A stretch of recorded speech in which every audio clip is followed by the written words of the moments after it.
The thunder of hooves against the dusty plains faded as Vance Sutton reined in his horse at the edge of his property, the leather reins slick with sweat in his trembling hands.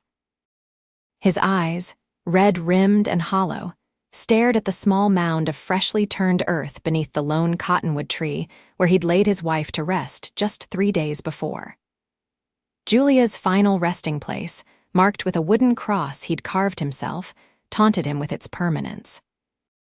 In his saddlebag, wrapped in burlap, was her Bible, the one possession she'd treasured above all others. Montana Territory, 1878. The land was as unforgiving as the God that Julia had worshipped with unwavering devotion, a God that Vance now cursed with every labored breath that filled his lungs. "You took her," he whispered, the words carried away by the spring wind. "You took her, and you'll not have this too." He dismounted, his boots hitting the hard ground with a thud that matched the heaviness in his chest. With purposeful strides, he approached the grave, Bible in hand. The leather-bound book felt heavier than it should, weighted with memories of Julia reading passages by lamplight, her voice soft as she traced the words with her slender fingers. Without ceremony, Vance knelt beside the grave, pulled a small spade from his belt, and began to dig a shallow hole at the foot of the wooden cross. The earth gave way easily beneath his determination. "You don't deserve her faith," he muttered, placing the Bible in the hole and covering it with dirt. "And I don't need your empty promises." As he patted down the earth, a voice cut through the silence. "I wouldn't do that if I were you." Vance spun around, hand instinctively moving to the revolver at his hip. Standing a few yards away was a woman he'd never seen before. She was tall and straight-backed, with hair the color of wheat pulled back in a practical bun. Her dress was simple but clean, and despite the dust of travel that clung to her boots, she carried herself with a dignity that seemed out of place in this desolate stretch of Montana. "Who are you?" he demanded, not releasing his grip on his weapon. "Josie Blackburn," she replied evenly. "Most folks call me Josie. I was a friend of Julia's from back east." Vance's eyes narrowed. Julia never mentioned any Josephine. A sad smile touched Josie's lips. "We wrote letters mostly. I've been on my way here for near 2 months. Got word in the last town that she'd..." She didn't finish the sentence, just gestured to the grave with a gloved hand. Vance straightened, trying to gauge whether this woman was telling the truth. Julia had indeed received letters from back east, though he'd never paid much attention to who they were from. His wife had kept her own correspondence, her own little world of words that he'd never fully understood. "What's it to you what I do with her things?" he asked, nodding toward the freshly disturbed earth where he'd buried the Bible. "God's still listening," Josie said simply. Even angry prayers count. Vance felt a flare of rage burn through him. "Don't you talk to me about God or prayers. They didn't save her. Nothing saved her." Josie didn't flinch at his anger. Instead, she took a step closer, her hazel eyes fixed on him with a steady gaze. "I didn't come to preach at you, Mr. Sutton. I came because Julia asked me to." "Julia's dead," he said flatly. "Yes," Josie agreed, "but she wrote to me before the fever took her, asked me to come help with the baby." Vance felt as if he'd been struck. The baby. His son, barely 2 months old, now motherless and relying on the limited care Vance could provide with the help of the widow Murphy from the neighboring homestead. A son who might not survive without proper care. "I don't need charity," he said, but the words lacked conviction. "It's not charity I'm offering," Josie replied. "It's a promise kept to a friend." For a long moment, they stood in silence, the prairie wind whipping around them, carrying the scent of sage and distant rain. Vance looked from the woman to the grave and back again. "You can stay the night," he finally conceded, "but I don't want any talk of God in my house. That's my condition." Josie nodded once. "I can respect your conditions, Mr. Sutton, but I won't pretend I don't believe." "Believe all you want," Vance said, turning toward his horse. "Just keep it to yourself." As they rode back to the small cabin that sat nestled against a cluster of pines, Vance couldn't shake the feeling that by allowing this woman into his home, he was opening a door he might never be able to close again.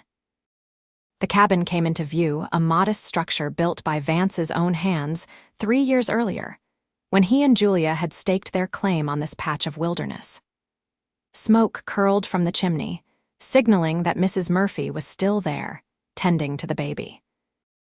"It's not much," Vance said gruffly as they dismounted. "It's a home," Josie replied softly. "That's all that matters." Inside, Mrs. Murphy sat in Julia's rocking chair, the baby swaddled in a blanket against her ample bosom. The old widow's eyes widened at the sight of Josie. "Didn't know we was expecting company," she said, looking questioningly at Vance. "This is Josie Blackburn," Vance explained tersely. She was Julia's friend, come to help with the boy." Mrs. Murphy's weathered face split into a relieved smile. "Thank the Lord. These old hands aren't what they used to be, and that little one needs a woman's touch."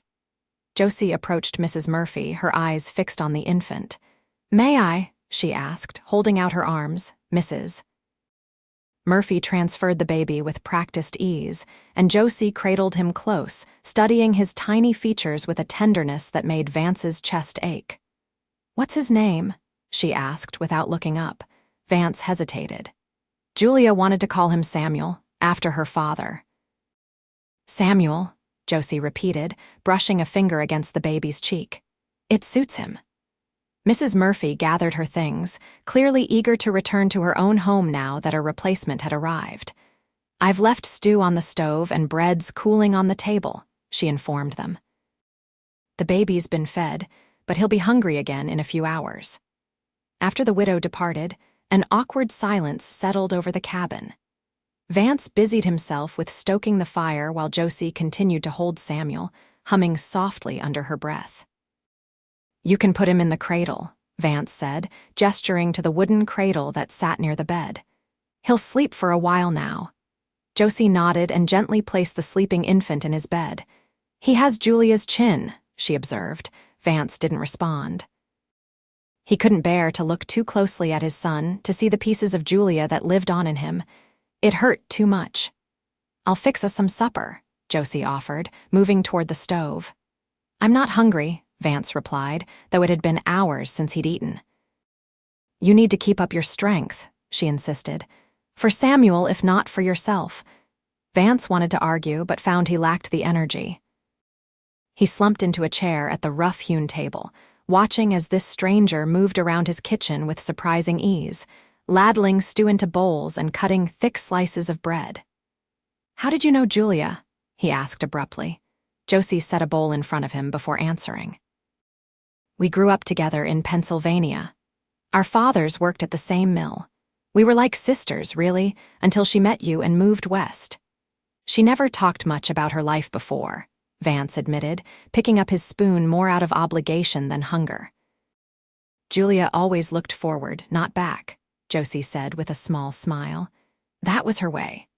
They ate in silence for a while, the only sounds the clink of spoons against bowls and the occasional crackle from the fire. "Why did you bury her Bible?" Josie finally asked, her voice gentle but direct. Vance stiffened.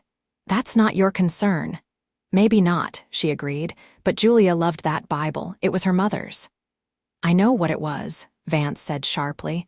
"I know every damn thing in this house, every piece of her I have left, and I'll do with them as I please."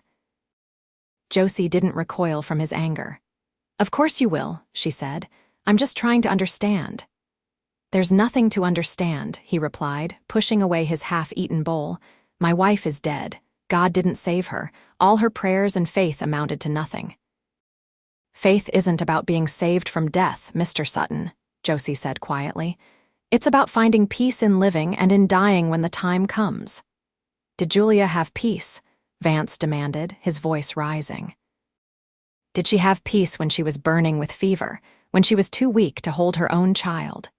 Was she at peace when she drew her last breath while I sat helpless beside her?" Samuel stirred in his cradle at the raised voices, making a small mewling sound that might soon become a full cry. Josie rose from the table and went to the baby, rocking the cradle gently until he settled. When she turned back to Vance, her expression was composed, but her eyes held a depth of understanding that unsettled him. "I don't have answers for why Julia died," she said. "No one does. But I do know that her faith brought her comfort throughout her life, and I believe it brought her comfort at the end, too." Vance stood abruptly. "I'm going to check on the horses," he muttered, needing to escape the confines of the cabin and this conversation that probed too deeply into wounds, still raw, outside. The evening air had cooled considerably, stars beginning to speckle the vast Montana sky. Vance leaned against the stable door, dragging a hand down his face as if he could wipe away the grief that clung to him like a second skin. He hadn't cried since the day Julia died. Hadn't allowed himself that release.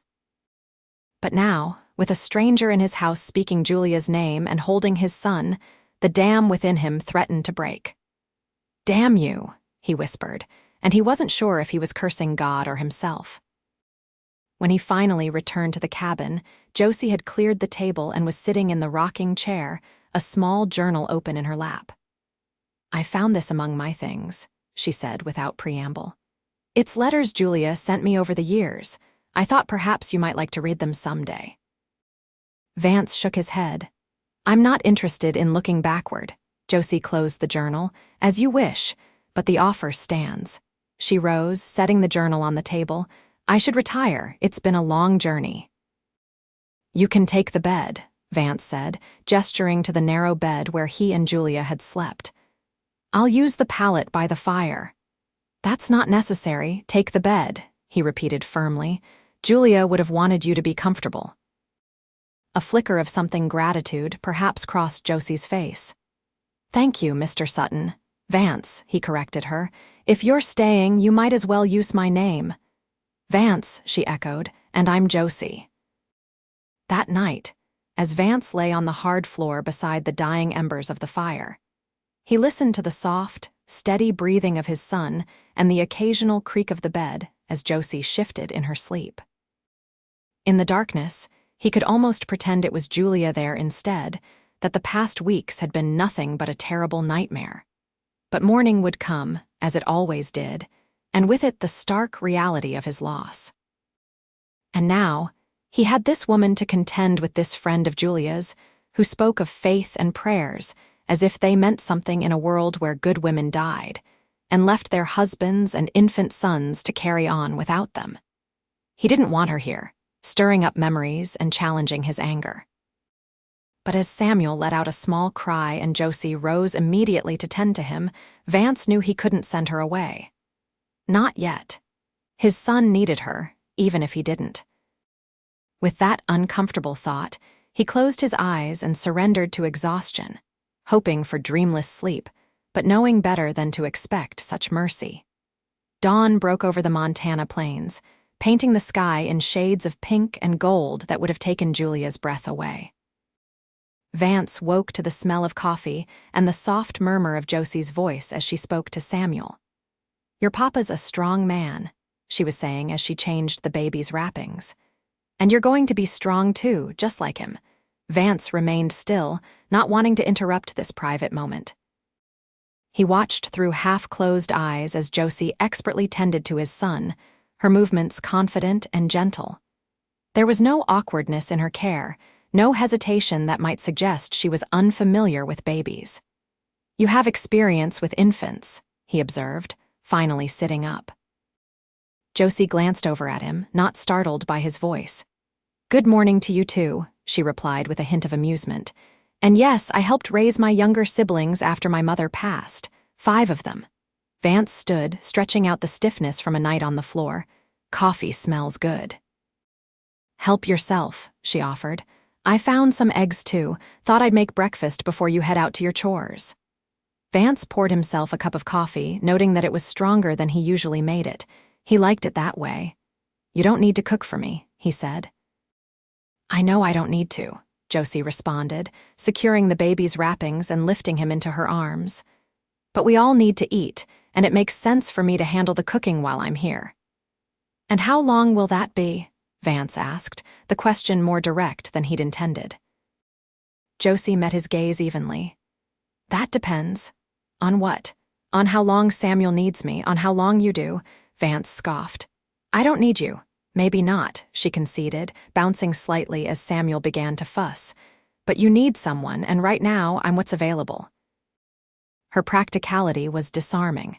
There was no sentimentality in her assessment, just a clear-eyed recognition of the situation. I've got work to do, Vance said, draining his coffee. Will you be all right here with the baby? We'll be fine, Josie assured him. Go tend to your land. That's what Julia would want. The mention of Julia's name still felt like a physical blow, but Vance merely nodded and headed for the door. Just before leaving, he paused. There's a box under the bed, he said without turning around. It has some of Julia's things, clothes and such. You're welcome to anything that fits. I imagine you didn't pack much for the trail. Thank you, Josie replied softly. That's very kind. Vance left without another word, the fresh air a relief after the confining atmosphere of the cabin where memories of Julia lingered in every corner. Out here, with the vast sky above and the work of the ranch to focus on, he could sometimes go minutes at a time without feeling the crushing weight of her absence. The morning passed in a blur of physical labor mending fences, checking on the small herd of cattle that represented his livelihood, repairing a loose board on the stable door. Vance worked with single-minded intensity, pushing his body to its limits as if he could outrun his grief through sheer exertion. When he returned to the cabin at midday, he found Josie hanging laundry on the line, Samuel securely wrapped to her chest with a length of cloth. You've been busy, he remarked, noting the clean clothes flapping in the breeze. Keeps my hands occupied, she replied. And my mind. Vance nodded, understanding all too well the need for distraction. I was thinking, Josie said, pinning a shirt to the line, that garden plot could use some attention. Julia mentioned in her letters that she had plans for vegetables this season. The garden. Another of Julia's projects that Vance had neglected since her death. She'd talked excitedly about the seeds she'd ordered, the fresh produce they'd enjoy throughout the summer and preserve for winter. I'm not much of a gardener, he admitted. I am, Josie said simply. If you've no objection, I'd like to get it started, for Samuel. He'll need good food as he grows. Vance found he couldn't argue with her logic. Do what you want with it, he conceded. Tools are in the shed. Over the next week, a routine began to establish itself. Vance would rise at dawn, help with the morning feeding of Samuel, then head out to work the ranch. Josie would tend to the baby, keep the house, and spend time in the garden, turning the soil and planting the seeds that Julia had so carefully selected and stored. In the evenings, they would share a meal, rarely speaking beyond what was necessary for the running of the household. After supper, Vance would often retreat to the porch, whittling or simply staring out at the land as darkness fell, while Josie would read by lamplight or so. It was a fragile peace, built on mutual need rather than any genuine connection. Vance kept his grief close, not sharing it with this woman who had inserted herself into their lives. And Josie, for her part, respected his silence, never pushing for more than he was willing to give. But as the days passed, small changes began to occur. Vance found himself returning to the cabin earlier, lingering over meals, watching as Josie sang softly to Samuel or read aloud from one of the few books they possessed. He noticed details about her, the way she always tucked a strand of hair behind her ear when she was concentrating, how she hummed under her breath as she worked, the quiet competence with which she handled every task. One evening, as they sat at the table over the remains of a rabbit stew Vance had contributed from his hunting, Josie broke their usual silence with a question. How did you and Julia meet? Vance's hand stilled on his cup. It had been weeks since he'd spoken Julia's name aloud, longer still since he'd allowed himself to remember the happier times. Why do you want to know? He asked, deflecting. Josie shrugged. She told me bits and pieces in her letters, but I'd like to hear it from you, if you're willing. Vance considered refusing, retreating back into the silence that had become his shield. But something in Josie's expression and openness, a genuine interest, made him reconsider. "It was at a dance in Billings," he said slowly, the memories rising unbidden. "I'd come in to sell some cattle. Wasn't planning on staying for any socializing, but the hotel was full and the dance hall had a room to let upstairs." He paused, taking a sip of his coffee. Julia was visiting her cousin, the doctor's wife. She stood out not just because she was beautiful, though she was. There was a liveliness to her, a way she had of making whoever she was talking to feel like the most important person in the room. Josie smiled. "That sounds like Julia." "She asked me to dance," Vance continued, a ghost of a smile touching his lips at the memory. "Said she was tired of waiting for some man to get up the courage. I told her I didn't dance. She said everyone danced, some just needed more convincing than others." "And did she convince you?" Josie asked. "She did," Vance admitted. "That was Julia's gift. She could convince you of just about anything when she set her mind to it." "Including coming west to start a ranch," Josie suggested. Vance nodded. "She had this vision of what our life could be like out here. The land, the sky, the freedom. She wanted it as much as I did, maybe more." "She loved it here," Josie said softly. "Every letter was full of this place, of the life you were building together." Vance's throat tightened. "We were happy," he said, the words barely audible. Until he couldn't finish the sentence, didn't need to. The ending was evident in the absence that hung over the cabin, in the small cradle where Samuel slept, motherless. "She knew happiness with you," Josie said, reaching across the table to touch his hand briefly. "That's a gift, Vance. Not everyone finds that, even in a long life." Vance pulled his hand away, the comfort of her touch too unfamiliar, too threatening to the walls he'd built around his grief. "It wasn't enough," he said harshly. "A few years of happiness doesn't balance the scales against what was taken." Josie didn't argue. Instead, she rose and began to clear the dishes, giving him space to regain his composure. Later, as Vance sat on the porch watching the first stars appear, Josie joined him, Samuel bundled against her chest. "I wanted to ask," she said, settling into the other chair, "if you might consider retrieving Julia's Bible." Vance tensed. "Why?" "Because it was important to her," Josie replied. "And someday it might be important to Samuel, to know what his mother believed, to have something she treasured." "What good did her belief do her?" Vance demanded, the anger he'd been suppressing rising to the surface. "She prayed every day, read that Bible faithfully, and still she died in pain, calling out for help that never came." Josie was quiet for a moment, her hand gently patting Samuel's back. "Faith doesn't promise an easy life or even a long one," she finally said. "Julia knew that. She lost her mother young, just as Samuel has." "Then what's the point?" Vance asked bitterly. "Why believe at all if it offers no protection, no comfort when you need it most?" "But it did offer her comfort," Josie countered. "Julia found peace in her faith, even in the hardest times. She wrote to me about it, about how she felt God's presence even when things were difficult." Vance shook his head. "Words, just words." "Sometimes words are all we have," Josie said softly. "Words to express our fears, our hopes, words to connect us to something larger than ourselves." Vance stood abruptly. "I need to check the horses," he muttered, though they both knew it was an excuse to end the conversation. As he walked away, Josie's voice followed him. "God's still listening, Vance, even to angry prayers." The same words she'd spoken that first day at Julia's grave, words that needled at him, challenging the anger he'd cultivated so carefully. In the stable, Vance leaned against his gelding's stall, breathing in the familiar sense of hay and horse. He didn't want to think about Julia's Bible buried in the dirt, about the faith she'd held onto until the end. Didn't want to consider that perhaps there was value in what she'd believed, even if he couldn't share that belief.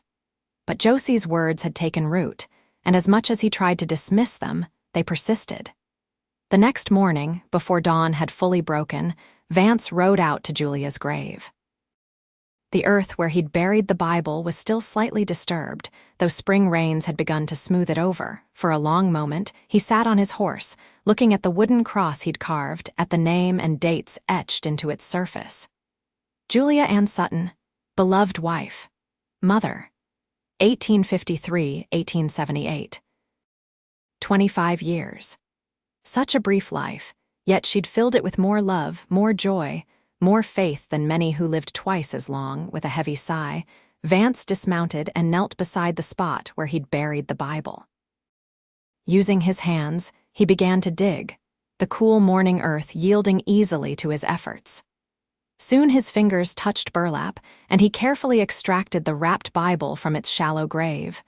The book was damp but intact, protected by the burlap. Vance unwrapped it, running his hand over the leather cover, tracing the gilt lettering that spelled out Holy Bible. He could almost see Julia's fingers doing the same, hear her voice reading passages aloud in the evenings, her face illuminated by the golden glow of the lamp.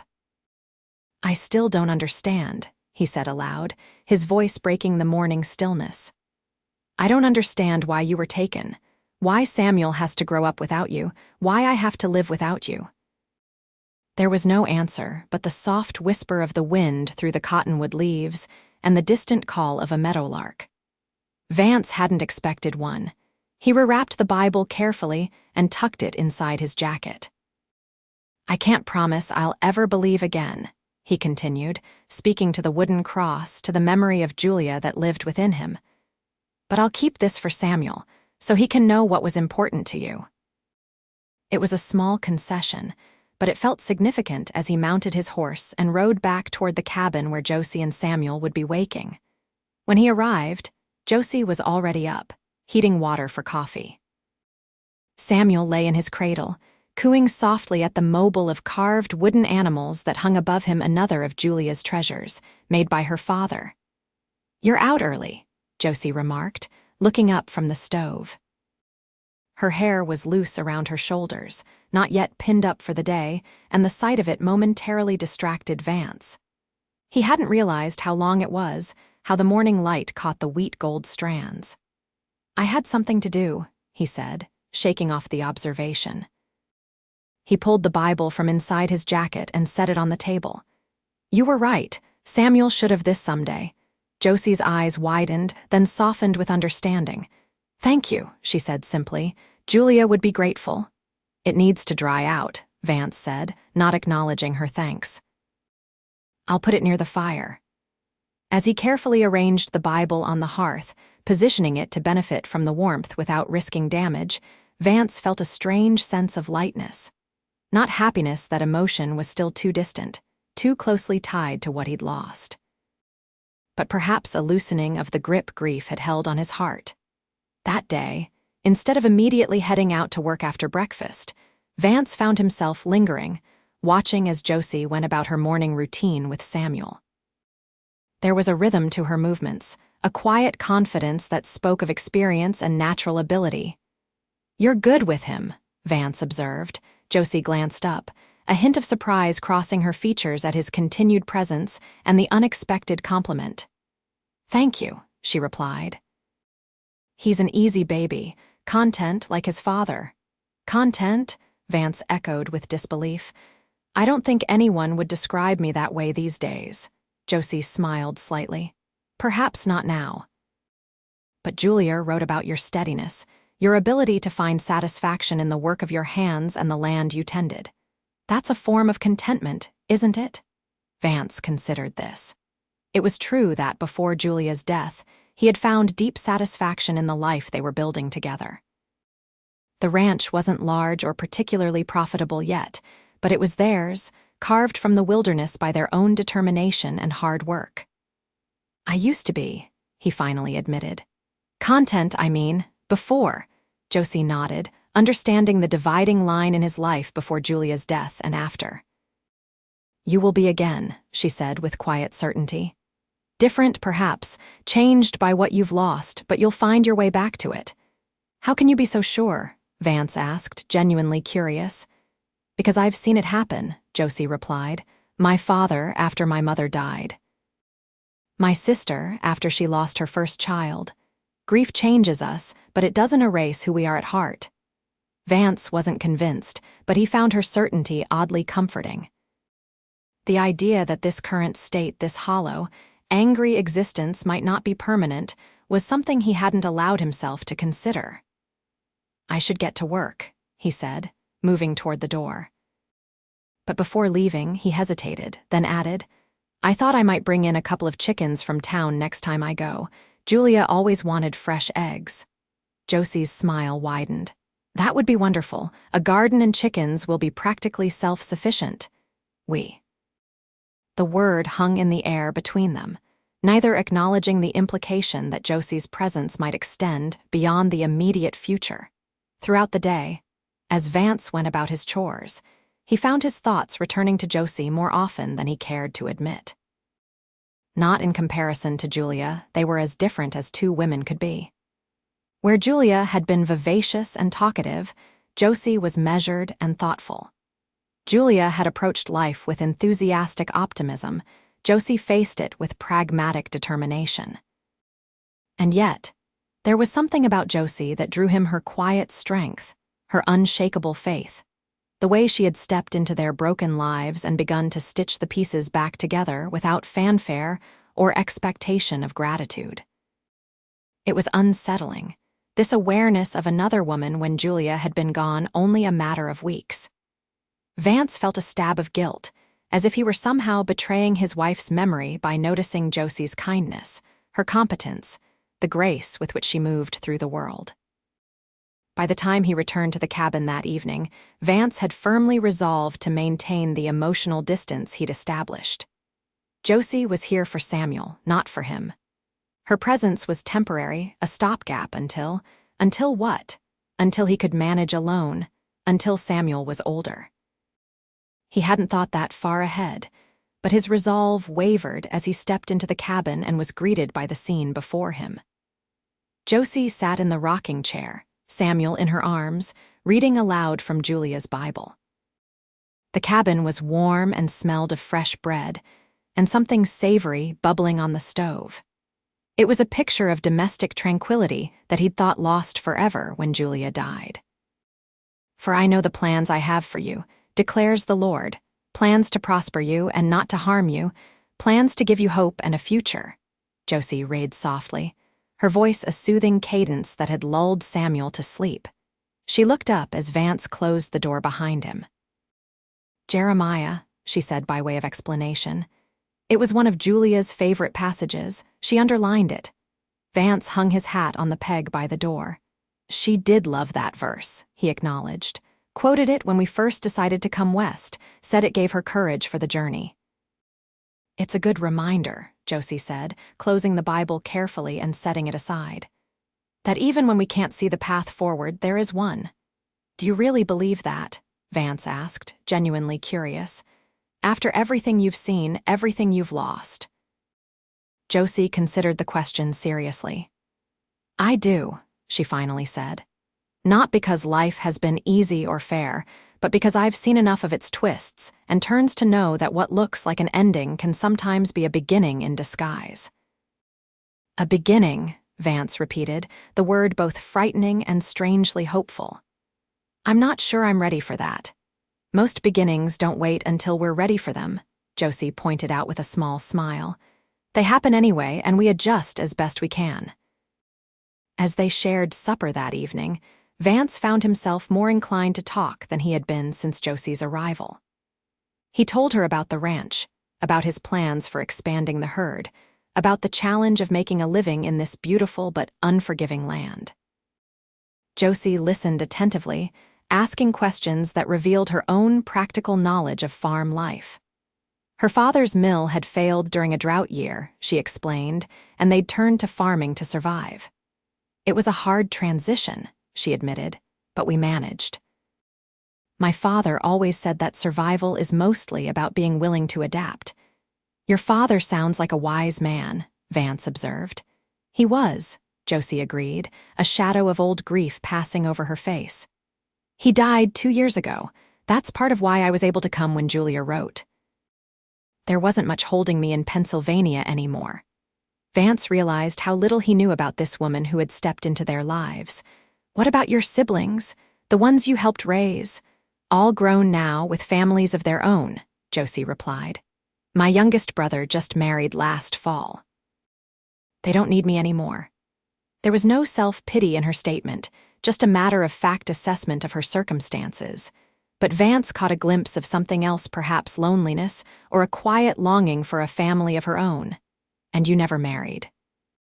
he asked, then immediately regretted the personal nature of the question. "I'm sorry, that's not my business." "It's a fair question," Josie assured him. "No, I never married. There was an understanding once with a man from our church, but he went to fight in the war and never came home." The war. It had ended 13 years ago, but its shadows still stretched across the country, touching lives in ways both obvious and subtle.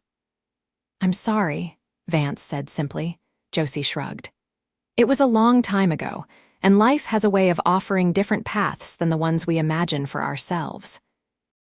After supper, as had become their habit, they moved to the porch to enjoy the cool evening air. Samuel lay in Josie's arms, his small face peaceful in sleep. "He looks more like Julia every day," Vance observed, studying his son's features in the fading light. "He has your chin, though," Josie pointed out, "and your brow."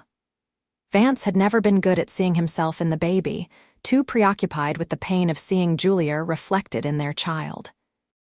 But now, looking closer, he could begin to discern what Josie saw: the shape of his own features blended with Julia's to create someone entirely new. "Thank you," he said suddenly. Josie looked at him questioningly. "For what?" "For coming. For helping with Samuel. For—" He struggled to articulate the gratitude he felt. "For making this place feel like a home again." A soft smile touched Josie's lips. "You're welcome," she said simply. "Though I think you give me too much credit. You're the one who's been willing to let me in, despite your grief." They sat in companionable silence as darkness settled over the land, the first stars appearing in the vast Montana sky. In that moment, Vance felt a shift within himself, a loosening of the tight grip of anger and grief that had defined his existence since Julia's death. It wasn't healing, not yet. But perhaps it was the beginning of learning to live with his loss rather than being consumed by it. As spring gave way to summer, the rhythms of ranch life began to assert themselves. The cattle needed moving to fresh pasture, fences required constant repair, and the small garden Josie had planted flourished under her care. Samuel grew stronger each day, his personality emerging in gummy smiles and curious eyes that followed the movements of those around him. Vance found himself spending more time at the cabin, drawn not just by his son but by Josie's company as well.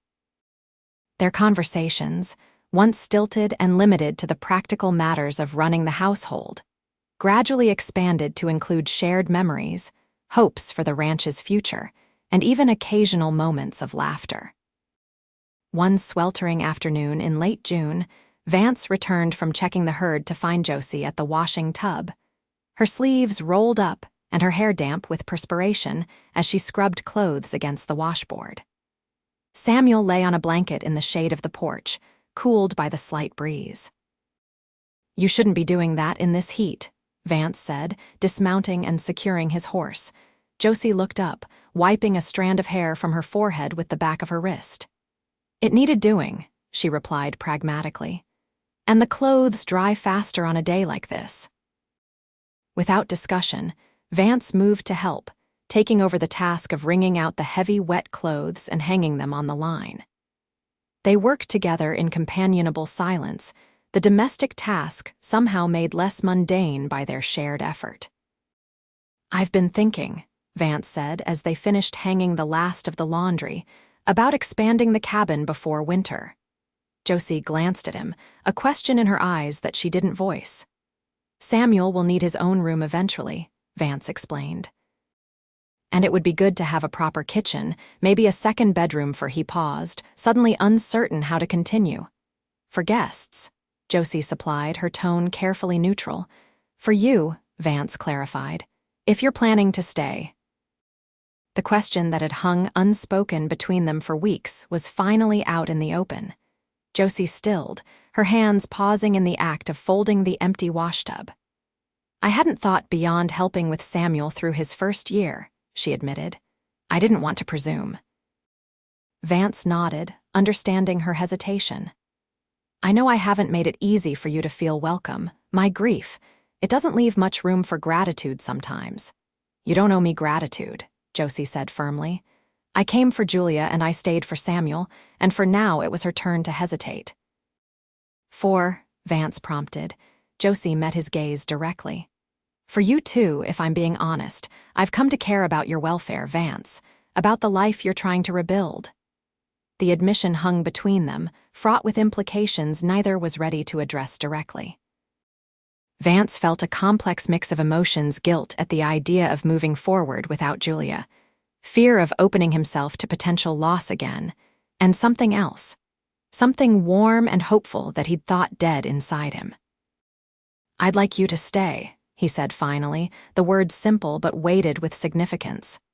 "Samuel needs you, and I—" He took a breath, forcing himself to continue. "I've grown accustomed to your company." It wasn't a declaration of feelings, he wasn't ready for that. Might never be, but it was an acknowledgement of the place she'd carved for herself in their lives. An invitation to make it permanent.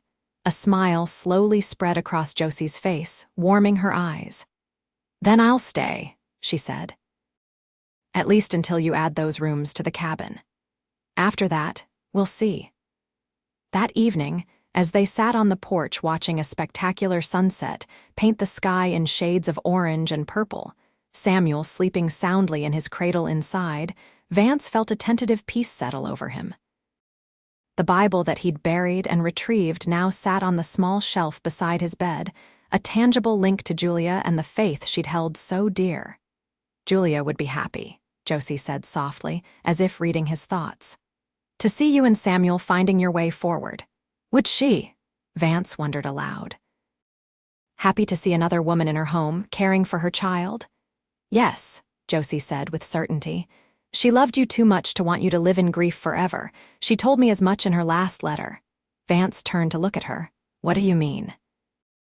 Josie seemed to hesitate, then rose and went into the cabin, returning a moment later with a folded piece of paper. "This came just before I left Pennsylvania," she explained, holding it out to him. "It was written when she knew the fever was worsening." Vance stared at the letter, Julia's familiar handwriting visible on the outside where his name was written. "She wrote to me. She asked me to give it to you when the time was right," Josie said. "When you were ready to hear her words. I think perhaps you are now." With trembling hands, Vance took the letter. For a long moment, he simply held it, afraid of what it might contain yet desperate to hear from Julia one last time. "Would you like to be alone?" Josie asked gently. Vance shook his head. "Stay," he said, his voice barely audible. "Please." As the last light of day faded into dusk, Vance unfolded the letter and began to read by the soft glow of the lamp Josie had brought outside. "My dearest Vance," Julia had written, her script shakier than usual but still unmistakably hers. "If you're reading this, then I am gone, and my dear friend Josie has come as I asked her to. I write now with a clear mind, though my body fails me. The doctor says there is little hope, but I want you to know that I am not afraid. You will be angry, my love. Angry at God, at the world, perhaps even at me for leaving you too soon. Your anger is right and natural, and I would never ask you to set it aside before you are ready. But I do ask this. Remember that even angry prayers count.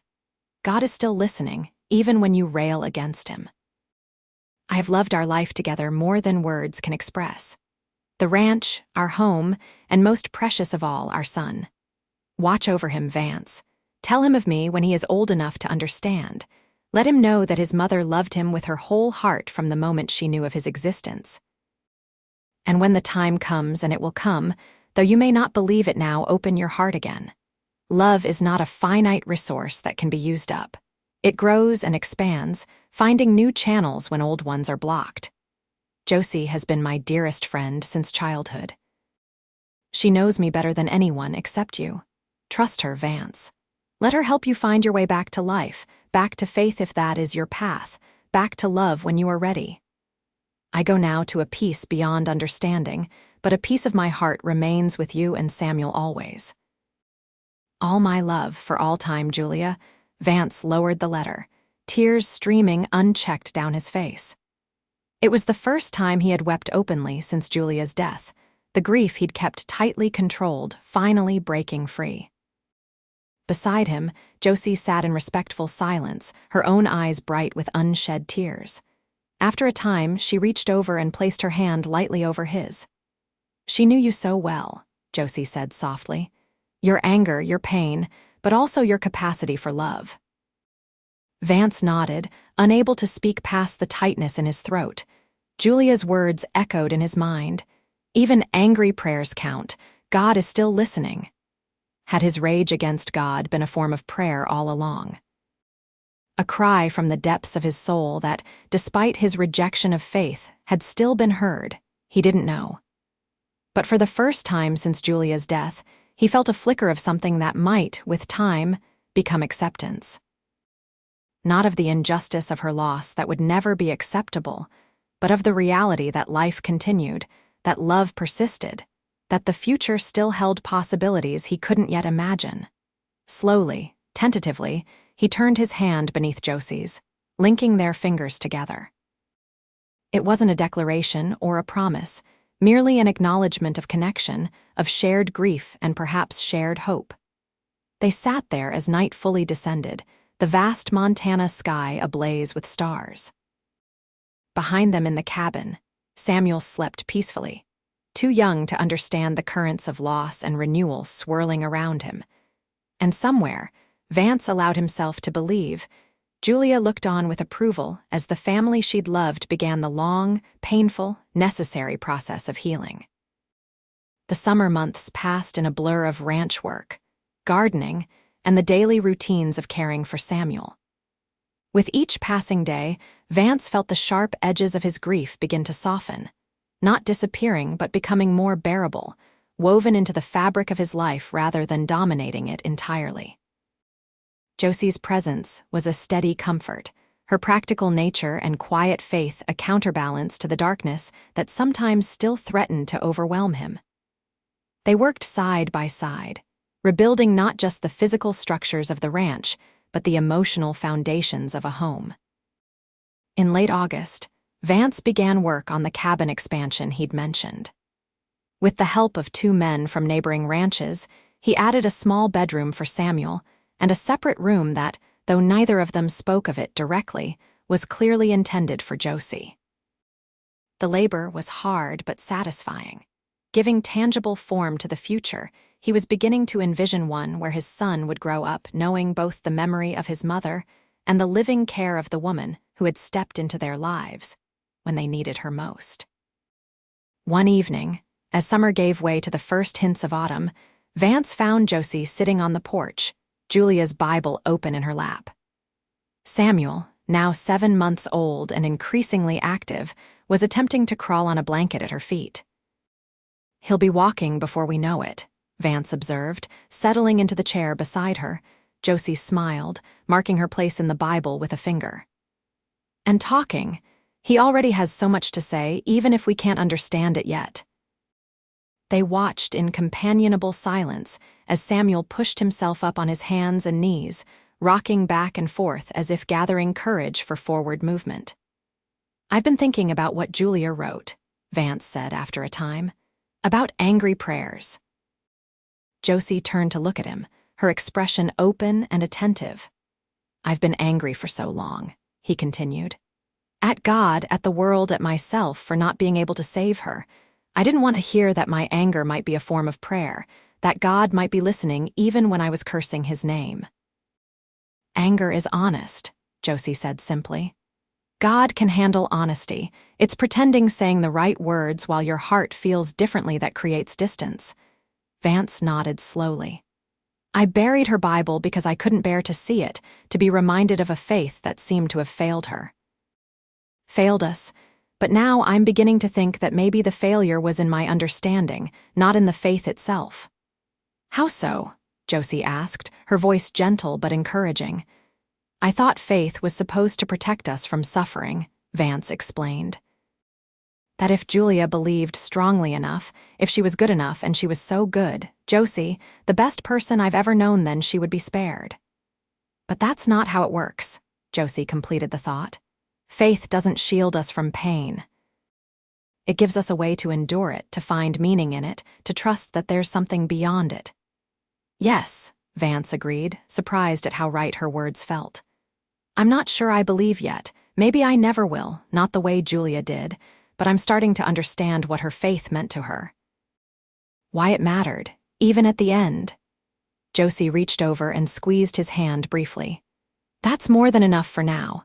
As darkness fell and the first stars appeared, they sat in comfortable silence, watching Samuel's determined efforts to master the art of crawling. When he finally managed to move forward a few inches, both adults broke into spontaneous applause, causing the baby to look up in startled delight before breaking into a gummy grin of his own. His first real achievement, Vance said, pride evident in his voice. Julia would have loved to see it. She does see it, Josie said with quiet conviction. I believe that with my whole heart. Vance didn't argue. Whatever Julia could or couldn't see from beyond, he wanted to believe she knew her son was thriving, that he was learning to live again rather than merely survive. That night, after Samuel was asleep and Josie had retired to her room, Vance sat alone by the fire, Julia's letter in his hands. He'd read it countless times over the past months, finding new meaning in her words with each reading. Love is not a finite resource that can be used up. It grows and expands, finding new channels when old ones are blocked. Was that possible? Could he love again without diminishing what he'd felt for Julia? The very idea had seemed like betrayal once. But now, with the perspective of time and Josie's steadfast presence, he was beginning to understand what Julia had meant. His love for her would never fade or be replaced. But perhaps, as she had foreseen, his heart was capable of expansion, of creating space for new feelings alongside the old. The thought was both terrifying and strangely liberating. As autumn painted the Montana landscape in shades of gold and russet, the expanded cabin became a true home. Josie's touch was evident everywhere in the curtains she'd sewn for the windows, the dried herbs hanging from the kitchen rafters, the braided rug before the hearth. Samuel took his first tentative steps on a crisp October morning, tottering from Vance's hands into Josie's waiting arms, his face alight with triumph. That evening, as they celebrated the milestone with a special supper, Vance found himself watching Josie as she moved around the kitchen, struck anew by her grace, her strength, the quiet joy she brought to even the most mundane tasks. When had his gratitude for her help turned to something deeper? When had her presence become not just a comfort but a necessity? He couldn't pinpoint the moment, but he knew with sudden clarity that she had become essential to his happiness, to his vision of the future.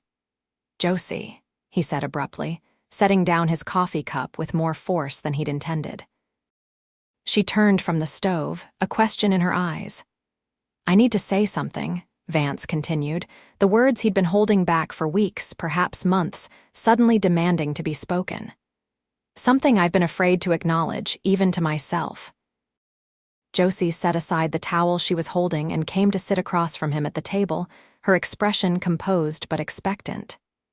When you came here, I was drowning in grief, Vance began. I couldn't see past my loss, couldn't imagine a future that held anything but pain. You changed that, Josie. Not by trying to replace what I'd lost, but by showing me that life could still hold meaning, still hold joy. He paused, gathering his courage. I don't know if this is right, or if it's too soon, or if you even feel the same. But I need you to know that you've become more than Samuel's caretaker, more than a friend to me. You've become. He searched for the words. Essential, necessary, a part of what makes this place home. Josie's eyes shimmered with unshed tears, but she remained silent, allowing him to find his way through his confession. I don't expect anything, Vance hurried to add. I know your agreement was to help with Samuel, nothing more. If you don't share these feelings, nothing needs to change. You'll always have a place here for as long as you want it. Vance, Josie finally interrupted gently, reaching across the table to take his hand. Do you think I would have stayed all these months, helped expand this cabin, planted roots in this soil, if I didn't feel something too? Hope flared in Vance's chest. Then you. Yes, Josie said simply. I care for you, more than I should, perhaps, given the circumstances, more than I intended to when I came, but feelings don't always follow intentions, do they? No, Vance agreed, a smile beginning to form. They certainly don't. I've been afraid too, Josie admitted. Afraid of dishonoring Julia's memory, of overstepping boundaries, of mistaking gratitude for something deeper. It's not gratitude, Vance assured her, tightening his hold on her hand. What I feel for you is separate from my thankfulness for your help. It's about who you are, Josie. Your strength, your faith, the way you love Samuel, the way you've helped me find my way back to living. They sat in silence for a moment, the magnitude of their shared confessions settling around them. What happens now? Josie finally asked. Now, Vance said slowly, we take our time. We honor Julia's memory by building something good, something that would make her proud. We raise Samuel together if that's what you want. It is, Josie assured him, her voice steady despite the emotion in her eyes. More than anything. And someday, Vance continued, his voice softening, when we're both ready, perhaps we could consider making this arrangement more permanent. It wasn't a proposal, not yet. But it was a promise, a vision of a future neither of them had imagined when Josie first arrived at the grave of a friend to find a widower burying his wife's Bible in a fit of grief and rage. As winter settled over the Montana ranch, bringing with it short days and long nights gathered around the fire, Vance found himself returning often to Julia's words. God's still listening, even angry prayers count. His anger had not disappeared entirely. There would always be a part of him that railed against the unfairness of Julia's early death. The tragedy of Samuel growing up, without knowing his mother's embrace. But alongside that anger, other emotions had taken root and flourished. Gratitude for the time he'd had with Julia, joy in watching his son grow, and a deep, steady love for the woman who had helped him find his way back to life. On Christmas Eve, with Samuel asleep in his new room and the cabin fragrant with pine boughs and spiced cider, Vance took Julia's Bible from its place on the shelf. He ran his fingers over the worn leather cover, then carefully opened it to the passage Josie had read that day months ago. For I know the plans I have for you, declares the Lord, plans to prosper you and not to harm you, plans to give you hope and a future. Hope and a future. They had seemed impossible in the dark days after Julia's death. Yet here they were, taking shape around him in this cabin warmed by love both remembered and newly found. I think I understand now, he said aloud, looking up to find Josie watching him from across the room. She crossed to join him by the fire, her hand finding his as naturally as breathing. Understand what? Why she held onto her faith, even at the end, Vance replied. It wasn't about being saved from death. It was about finding meaning in life, in love, in the connections that sustain us through both joy and sorrow. Josie nodded, her eyes reflecting the dancing flames. Yes. That's what faith is at its heart. Not a shield against suffering, but a compass that helps us find our way through it. Vance set the Bible aside and turned to face her fully. I have something for you, he said, reaching into his pocket. Something I've been working on. He withdrew a small wooden box, carved from the same pine that had provided their Christmas tree. Opening it, he revealed a simple ring fashioned from silver, set with a small piece of Montana sapphire he'd found while working the land. It's not fancy, he apologized, suddenly nervous. I know ladies back east have gold and diamonds, but it's perfect, Josie interrupted, her eyes wide with wonder. Did you make it yourself? Vance nodded. With some help from the blacksmith in town for the setting, I wanted it to be from this place, from this land that's become our home. Our home, Josie repeated softly, the words a confirmation more than a question. Josie, Vance said, taking her hand in his, I know it hasn't been long and some might say it's too soon. But life out here teaches you not to waste time when you know what matters, and you matter to me. You and Samuel are my family now, and I want to make that official if you'll have me.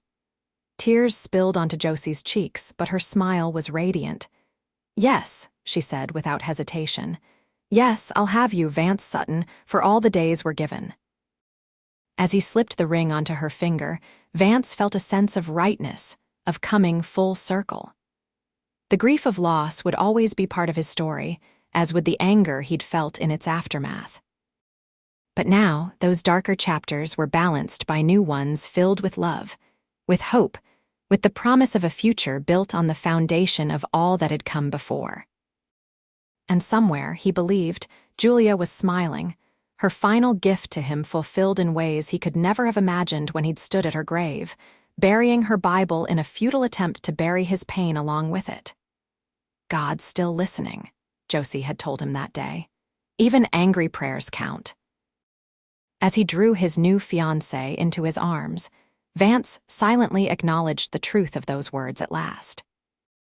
His angry prayers had indeed been heard, answered not with miraculous deliverance from grief, but with the slow, steady healing that comes from continuing to live, to love, to find meaning in both the darkest and brightest moments of a life fully lived.